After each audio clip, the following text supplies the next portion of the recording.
sociaux. Je ne savais jusqu'ici pas qu'il avait eu un enfant. Donc quand j'ai fait le lien, je l'ai contacté, présenté naturellement mes condoléances et puis on a naturellement échangé longuement. Il m'a donné sa version de l'histoire et c'est cette version que je m'en vais vous partager aujourd'hui. Alors, déjà pour vous remettre en contexte, le père de Divine, c'est un médecin formé à la faculté de médecine. Il a également réussi les concours militaires, l'EMIA, dont il est également un officier de l'armée camerounaise. Il a 30 ans, donc vous vous doutez bien qu'il a eu Divine à ses 18 ans. Alors, il ne s'en cache pas d'ailleurs parce qu'à cet âge-là, c'est compliqué. Vous êtes d'accord avec moi qu'on a un enfant aussi jeune. On n'a pas forcément les moyens d'assumer parce qu'il vient d'une famille très modeste, je le connais personnellement. Donc, assumer pleinement tout ce qu'implique d'être père, ça peut être très compliqué. Mais c'est important de dire également qu'il n'a jamais nié son enfant. Il n'a jamais disparu.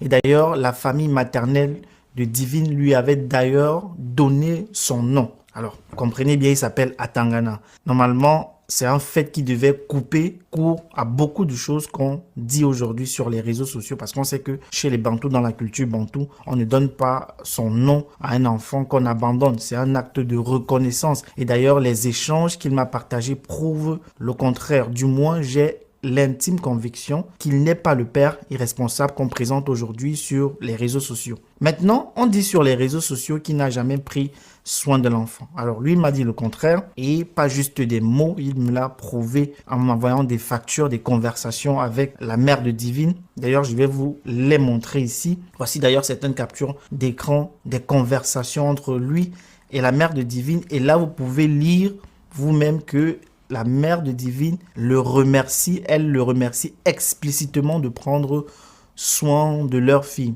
Et lui, il répond naturellement, c'est normal, c'est son devoir en tant que père. Là, ce ne sont pas mes interprétations, ce sont les mots qui sont utilisés dans leurs échanges. Alors, il a également régulièrement payé les frais de scolarité de Divine. D'ailleurs, si on regarde ce message-ci, vous voyez que la mère de Divine lui réclame la quatrième, je sais pas, la dernière tranche en tout cas de scolarité. Alors pourquoi est-ce qu'elle réclame la dernière tranche? Très probablement parce qu'il a payé les autres tranches. Parce qu'on ne demande pas à quelqu'un de payer une tranche si la personne n'a pas payé les tranches d'avant. Du moins de cette manière-ci. Ça n'a tout simplement pas de sens. Et les autres factures liées à la santé de l'enfant parce que l'enfant avait des problèmes de santé également. Un problème de santé qu'il y a dans la famille. C'est d'ailleurs lui qui souvent gérait ces frais-là. D'ailleurs, je vous montre quelques reçus ici qu'il m'a envoyés. Et ensuite, dès le premier jour de la disparition de Divine, parce que c'est sa mère qui avait voulu taper Divine, mais elle, je ne vais pas entrer dans les détails ici, c'est pas très pertinent pour la suite de l'histoire. Mais dès le premier jour de la disparition de Divine, il a été informé. Vous pouvez d'ailleurs le voir sur cet échange-ci. Et c'est lui ensuite qui a amené l'enfant à la morgue. C'est lui qui a payé et signé les rapports d'autopsie lorsqu'elle a été retrouvée décédée.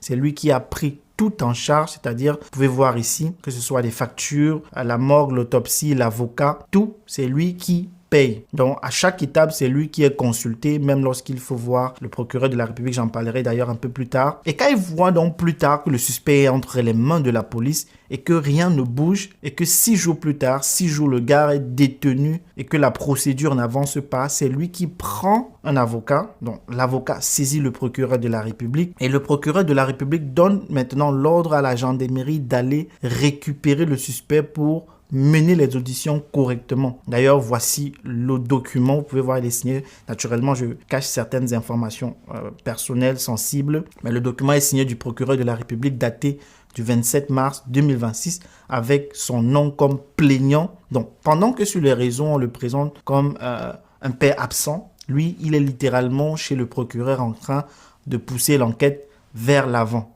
Et c'est là qu'il y a vraiment un grand décalage entre l'histoire qu'on voit sur les réseaux sociaux, qu'on entend sur les réseaux sociaux et la réalité que lui, il présente avec ses preuves, bien entendu.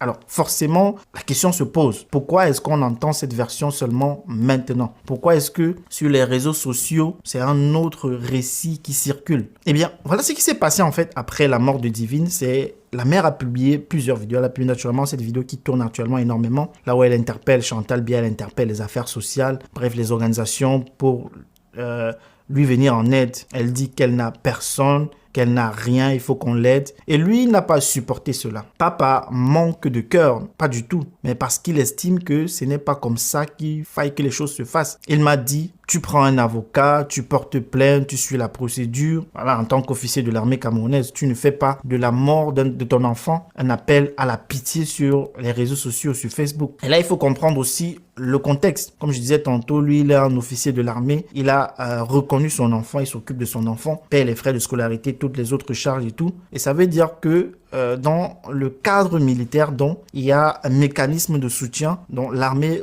verse en fait des aides quand un militaire perd un enfant. Il y a également des camarades qui vont également lui venir en aide financièrement parlant, qui vont cotiser. Et tout ça, c'est déjà en train de se mettre en place. Donc, quand il voit la mère se présenter publiquement comme quelqu'un qui n'a absolument aucun soutien, alors que lui, il est en train de payer la morgue, l'autopsie, l'avocat, de gérer, bref, toute la procédure devant le procureur, et qu'à côté de cela, on l'accuse de vouloir faire un arrangement à l'amiable, forcément, ça le touche. Et honnêtement, moi, je peux le comprendre. Je le comprends d'ailleurs. Il a donc très clairement fait comprendre à la mère de sa fille qu'il faille qu'elle fasse des choses dignement, passer par la justice et de ne pas en faire un spectacle. Donc tout ça a été interprété comme une tentative d'arrangement à l'amiable, alors qu'il a saisi le procureur et que c'est lui qui a poussé pour que le transfert du suspect se fasse à la gendarmerie. Aucune intention de vouloir étouffer l'affaire. Il voulait que l'affaire, cela soit réglé tout simplement dans les règles. Et puis, il y a encore un truc qu'il m'a dit et que je préfère mentionner maintenant parce que ça fait partie également du tableau. La mère de Divine, en fait, a eu un autre enfant. C'est-à-dire depuis l'enfant est encore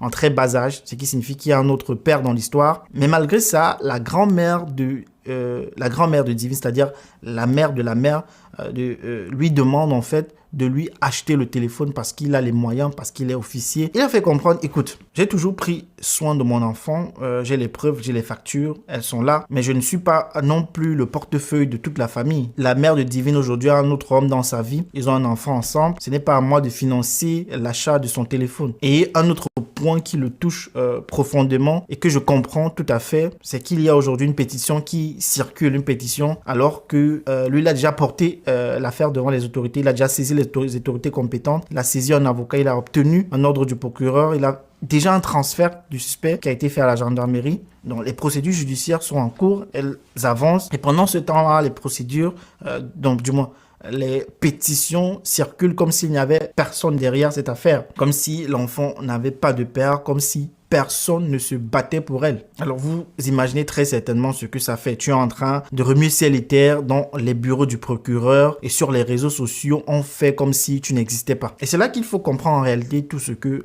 ça implique pour lui concrètement. On parle d'un officier de l'armée camerounaise, un capitaine, un médecin militaire. Très certainement dans les prochaines années, il sera commandant. Et d'ici 8 ans, il aura d'autres grades supérieurs. Il a une carrière et cette carrière, elle repose aussi sur une réputation. Et quand on te présente déjà publiquement comme un père absent et irresponsable et que les pétitions circulent avec ton nom associé à une affaire aussi grave que ta propre famille est exposée sur les réseaux sociaux, eh bien, vous vous doutez bien que ça ne reste pas sans conséquences. Dans le milieu militaire, ce genre de choses remonte et ça se sait et ça peut tout simplement freiner ta carrière, voire la briser tout simplement. Et c'est ça qui est difficile à avaler parce qu'au fond, quand tu regardes froidement la situation, il y a quelque chose qui ressemble à de l'instrumentalisation. On prend un drame, le pire drame possible, la mort d'un enfant. Et au lieu de laisser la justice faire son travail, au lieu de laisser la justice travailler, on transforme ça en campagne publique. On lance des appels, on lance des pétitions,